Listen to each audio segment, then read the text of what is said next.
জুলাই অভ্যুত্থানে গণহত্যার বিচার সহ 4 দফা দাবিতে অবস্থান কর্মসূচি ঘোষণা করেছে শিক্ষার্থীরা। শাহবাগের জুলাই মঞ্চ থেকে পিপুল এগেইনস্ট জেনোসাইডের ব্যানারে মঙ্গলবার বিকেলে এই ঘোষণা দেওয়া হয়। এ সময় ঢাকা বিশ্ববিদ্যালয়ের শিক্ষার্থী রাকিব মাহমুদ, জাহাঙ্গীরনগর বিশ্ববিদ্যালয়ের শিক্ষার্থী সাকিব হোসেন, ছাত্রনেতা দস্তগীর আহমেদ ও ইঞ্জিনিয়ার থোয়াইচিং মং বক্তব্য রাখেন। অন্তর্বর্তীকালীন সরকারকে উদ্দেশ্য করে বক্তারা বলেন, ডেভিল হান্টের নামে শয়তানকে খুঁজছেন, শয়তান মনে মনে রয়েছে, শয়তান সচিবালয় রয়েছে, শয়তান আপনাদের সাথেই রয়েছে।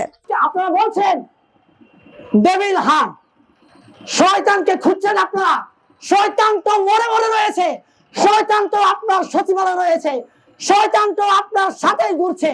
তাহলে আপনারা মাইকিং করে কেন শয়তান খুঁজতে হবে? ডেভিল হান্ট, ডেভিল খুঁজতেন, এই ডেভিল আপনার পাশেই রয়েছে। ডেভিলকে ধরে আগামীকাল ফাঁসির মঞ্চে দাঁড় করান। আপনাকে আমরা আমার রক্তে দিয়ে হলেও আপনাকে ধুয়ে পরিষ্কার করব। দাবি আদায় না হওয়া পর্যন্ত অবস্থা কর্মসূচি চলমান থাকবে বলেও জানান তারা। আমাদের প্রথম দাবিটি হলো জুলাই আগস্ট গণ অভ্যুত্থানে যারা গণহত্যা চালিয়েছে তাদেরকে গ্রেফতার করতে হবে। আমাদের দ্বিতীয় দাবি, আওয়ামী লীগ, যুবলীগ সহ এই দলটির যত অঙ্গ সংগঠন আছে প্রত্যেকটিকে নিষিদ্ধ ঘোষণা করতে হবে।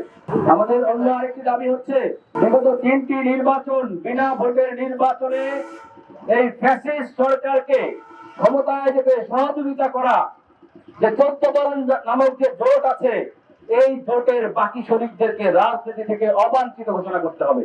আমাদের অন্য আরেকটি দাবি হলো, এই জুলাই আগস্ট গণ অভ্যুত্থানে বাংলাদেশের রাষ্ট্রের নাগরিকদের নিরাপত্তায় নিয়োজিত আইন শৃঙ্খলা বাহিনীর, পুলিশ, বিজিবি, র্যাব, আনসার সহ যে বাহিনীর সদস্যরা এই গণহত্যায় নেতৃত্ব দিয়েছে, জনতার বুকে গুলি চালিয়েছে, ছাত্র, শিশু, বৃদ্ধ, শ্রমিক সকল শ্রেণী পেশার মানুষের বুকে এরা নির্বিচারে গুলি চালিয়েছিল, সেই সকল আইন শৃঙ্খলা বাহিনীর সদস্যদেরকে গ্রেফতার করতে হবে।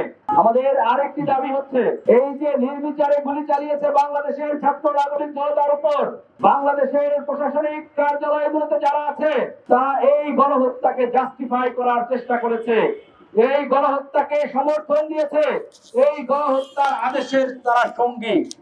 এই দোসর আমলাদেরকে অবিলম্বে সচিবালয় থেকে ঘাড় ধাক্কা দিয়ে বের করে দিতে হবে। একই সাথে বাংলাদেশের অন্যান্য যে অঞ্চলগুলোতে প্রশাসনিক কার্যালয়গুলোতে তারা এখনো বহাল আছে, তাদেরকে বিচারের আওতায় আনতে হবে, গ্রেফতার করতে হবে। সর্বশেষ দাবিটা বলতে চাই, আমাদের মূল লক্ষ্য একটাই, 24-এর গণ অভ্যুত্থানে আমার বাংলাদেশের যে নাগরিকবৃন্দ, ছাত্র জনতা, শ্রমিক, শিশু যা শহীদ হয়েছে, তাদের শহীদের আত্মাকে শান্তি পৌঁছানো আমাদের লক্ষ্য।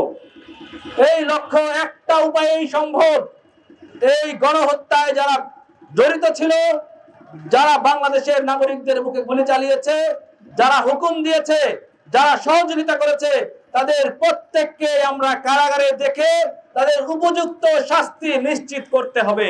এটাই হচ্ছে আমাদের এই কর্মসূচির মূল উদ্দেশ্য।